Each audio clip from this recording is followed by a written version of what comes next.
गे बहुरिया तोरा नइखे सुनाई देत का गे? का है मम्मी जी? क्या करते रे? का हो मम्मी जी? आगे तोरा तनिको लूर लक्षण नइखे का गे? अरे बूढ़ा वाले जाके जल्दी कर नहीं पहुंचाओ तो। का चिल्लात रहलिस गे तू? चिल्लाए के कहला नु त आंखें फोड़ देम। तोहरे चलते एकर मन बढ़ गइल बा। हमर का मन बढ़ल बा? रउआ कुछ बताव काहे नइखी? खाली झूठ बोलत रही ना। हां गे हम तो झूठ होइए गइल बानी। तोहनी के बड़ा दूध के धोवल नुआइल बाड़ू सन। हम तोरा के का कहनी है करे के? खाना बना के नइखे रखले, उ नइखे घुसते। अच्छा तो पतोहिया का बनैली हस?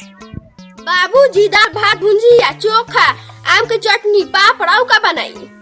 आहा आतना से थोड़ी एकरा पेट भरी, ई तो गोबरो खा ले। तू दोगला पर छोड़बा कि ना छोड़बा? पतोहिया दोगला के मेहरारू का होई? छोड़ी बाबूजी, एगो कौवा के बोलला पर दूसरा का कौवा के दुख लग जाता।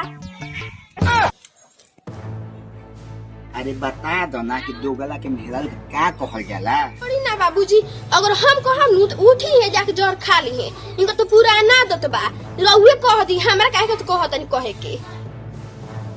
अरे कह दसन ना दुनो कि दोगला के मेहरान दोगलिनिया होई। छोड़ा पक पक मत कर, जौन मिलत नु तुम खा ले, खा के चल गेहूं काटे। हमी ओ का चलम काटे। आगे तू चल, तू का घर में रह के खा खा के मोटाई बे। गेहूंवा के तोरा बाप घर से आवेला। चुपचाप चल काटे। हम जानत रही कि ई को कही अपन औकात पे जरूर आई।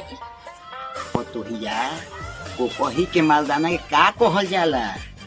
आ छोड़ी ना बाबूजी, रउआ तो समझते बनी हमरा का कहे के बा।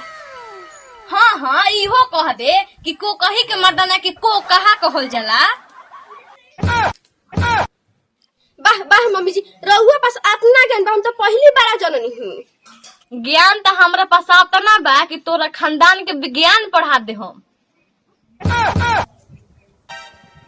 पतोहिया पूछ तो एकरा खानदान में कोनो करियवा अक्षर से भेंट भइल बा?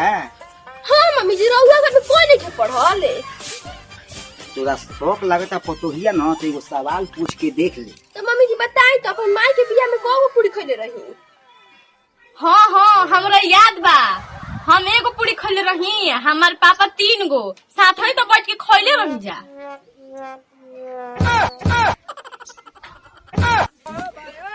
देखलिस पतोहिया हम का कहनी है? चल से सब गेहूं काटे। हम कहीं गलती तो ना न बोल देनी।